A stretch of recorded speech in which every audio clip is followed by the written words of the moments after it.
Tertangkap basah terima amplop, Komnas HAM kabur dan nyatakan mundur.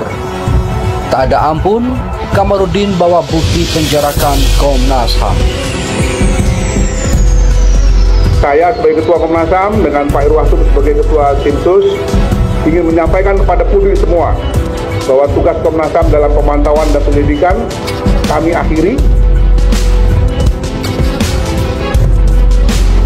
Kamarudin bahkan menduga Komnas HAM sudah dibayar untuk terus membahas kasus pelecehan seksual itu ke publik. Meski polisi sudah menghentikan penyidikan kasus pelecehan seksual karena tidak ditemukan bukti. Mengapa mereka ini terus mengatakan dugaan pelecehan seksual padahal sudah SP3? Kan laporan mengenai pelecehan seksual itu kan tidak terbukti atau tidak ditemukan buktinya. Atau tidak terjadi menurut Gerti Baris Krim Polri maupun oleh Kabaris Krim Polri. Yang terjadilah pembunuhan terencana kan gitu. Nah, tapi kenapa mereka selalu mengatakan pelecehan? Mungkin ya, mungkin atau diduga mereka telah melakukan kontrak di awal, harus selalu mengatakan itu, dan di balik kontrak ini mungkin ada prestasi.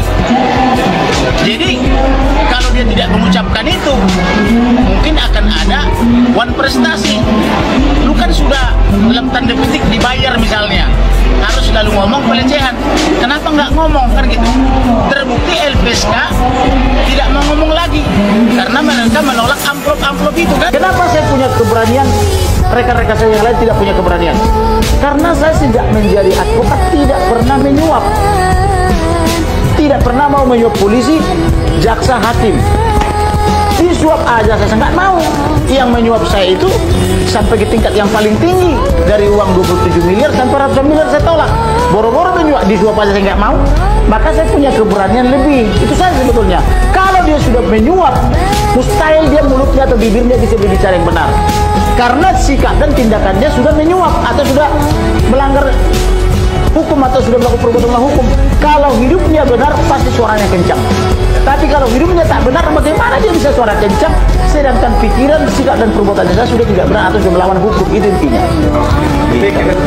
Untuk pernyataan Ketua Komnas HAM, saya nggak tahu bagaimana beliau menyimpulkan itu. Tapi Pak Roni tadi ada kata seperti ini, mungkin berdasarkan alat bukti kan? Ya, bagaimana beliau menyimpulkan itu. Dan kemudian luar biasa kesimpulan beliau. Komnas HAM juga melakukan investigasi dalam hal ini. Ya, saya tidak tahu.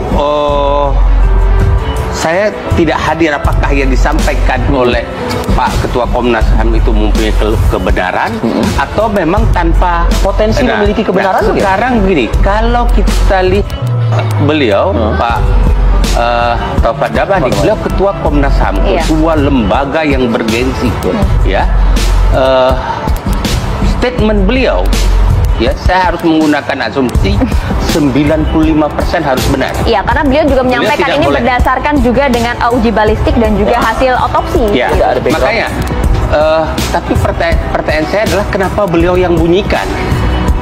Seharusnya kan beliau tidak punya kapasitas untuk membunyikan permasalahan tersebut, ya. Seharusnya dibunyikan oleh kepolisian. Perempuan yang mesti dibela itu bukan Putri Chandrawati saja, Bang. Ibunya Joshua, mamanya Joshua itu Rosti Simanjuntak adalah perempuan yang harus dibela nomor 1 karena anaknya sudah mati. Masih difitnah pula, diambil uang tabungannya, tidak dikembalikan laptopnya, hilang semua barang-barang pribadinya. Jadi yang tadi abang sajikan itu contoh konkret yang sudah ada, tapi perbandingannya juga tidak apple to apple lah, Bang. Jadi ini kasus berat sekali. Inang, ya. Resikonya apa sih, Inang, kalau sampai pada akhirnya istri Verdi Sambo ini ditahan, kalau menurut Inang? Resikonya mungkin kesepakatan dilanggar, Sambo akan bernyanyi lagu yang tidak merdu sebagai Kadif Propam dan sebagai kepala Satgasus Merah Putih. Dia punya banyak daftar, siapa saja melakukan apa, menerima apa, yang menurut saya merupakan kartu truf bagi dia. Jadi itulah saya pikir bahwa selama ini yang disangkal, yang kemudian dibawa kembali ke pelecehan, itu kan membuat publik menjadi semakin curiga loh. Kenapa sih kok ngotot banget untuk mindahin pelecehan seksual yang sudah di SP3 ke Magelang? Ini jangan-jangan bukan hanya peristiwa pertama, terjadi pembunuhan, terjadi obstruction of justice, lalu kemudian semua ikut membantu untuk menutupinya.